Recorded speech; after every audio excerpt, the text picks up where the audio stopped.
साहेबीन डोले. सर बोला सुरुवात करा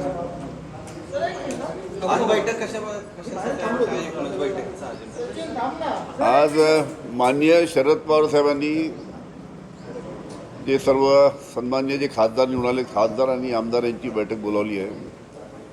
आपल्याला माहीत आहे की लोकसभेच्या निवडणुकीमध्ये राष्ट्रवादी काँग्रेस पक्षाचं 10 पैकी 8 जागा आमच्या निवडून आल्या आहेत.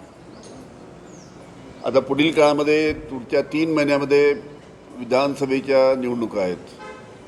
त्याच्यामुळे विधानसभेच्या बाबतीत चर्चा नक्कीच होईल आणि या विधानसभेच्या निवडणुकासुद्धा आपल्याला सर्वांना कल्पना आहे की या विधानसभेच्या निवडणुका या काँग्रेस राष्ट्रवादी आणि शिवसेना आणि जे मित्रपक्ष आहेत हे एकत्रपणे येऊन आम्ही लढणार आहोत.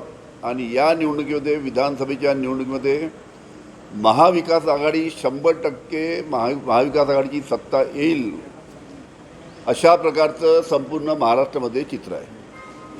त्याच्यामुळे आज प्रिलिमिनरी पहिली बैठक लोकसभेच्या निवडणुकीच्या नंतर होत आहे. तर पुढच्या विधानसभेच्या बाबतीत चर्चा बहुतेक होईल असं दिसतं. आता कसं आहे की ज्या पद्धतीचे निकाल लोकसभेमध्ये लागले त्याच्यामुळे जे आमदार आमच्यातनं तिकडे गेले होते त्यांच्यामध्ये मोठ्या प्रमाणात तुळबुळ आहे.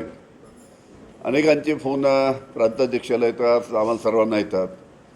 तर पुढील काळामध्ये पाहू काय काय होतं काय काय नाही, काय पक्षाची भूमिका आहे ती ठरेल. आता आजच्या बैठकीमध्ये कोण अपेक्षित आहेत म्हणजे प्रामुख्याने म्हणजे राज्यातले सगळे नवनियुक्त खासदार पदाधिकारी आणि काय आमदार आहेत खासदाराची प्रमुख मंडळी आहेत ती सर्व आजच्या बैठकीमध्ये पवार साहेबांनी त्यांना बोलावलं आहे. विधानसभेच्या फागुण्याच्या विदर्भामध्ये आपल्याला माहीत आहे विदर्भामध्ये लोकसभेच्या निवडणुकीमध्ये 10 पैकी 8 जागेवर महाविकास आघाडीचे खासदार निवडून आलेले आहेत. आणि तशा पद्धतीचं संपूर्ण महाराष्ट्रामध्ये वातावरण होतं.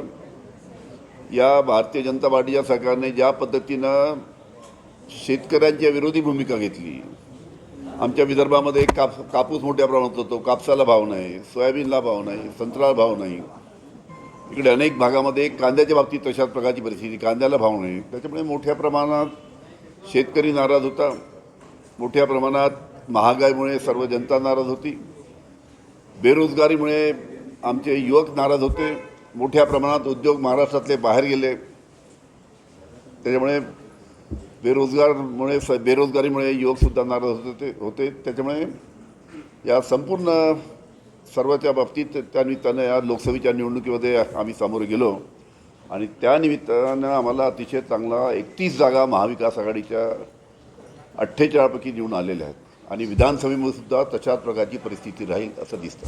सर राज्यात पोलीस भरती सुरू आहे अनेक ठिकाणी आणि पाऊस होतोय. अमरावतीसारख्या ठिकाणी सुद्धा पाऊस पडला. त्यामुळे विद्यार्थ्यांचं म्हणणं की परीक्षा पुढे ढकलावी. नाही जिथे पावसामुळे अडचण येत असेल आम्ही सुद्धा अशा प्रकारची परिस्थिती मी गृहमंत्री असताना सुद्धा अशा प्रकारची परिस्थिती निर्माण झाल्यानंतर ज्या ठिकाणी पावसामुळे फिजिकल घ्यायला अडचण आहे त्याच्यामुळे काही दिवस आपण ढकलू शकतो. पण जिथे चांगलं वातावरण आहे चांगल्या पद्धतीनं तिथे फिजिकल घेता येऊ शकतं त्या ठिकाणी घेतल्या पाहिजे. आता लोकसभा निवडणुकीनंतर कोण मोठा भाऊ आणि कोण छोटा भाऊ हे महाविकास आघाडीमध्ये पण सुरू झालंय. आमच्या महाविकास आघाडीमध्ये कोणी मोठा भाऊ नाही आणि कोणी छोटा भाऊ नाही.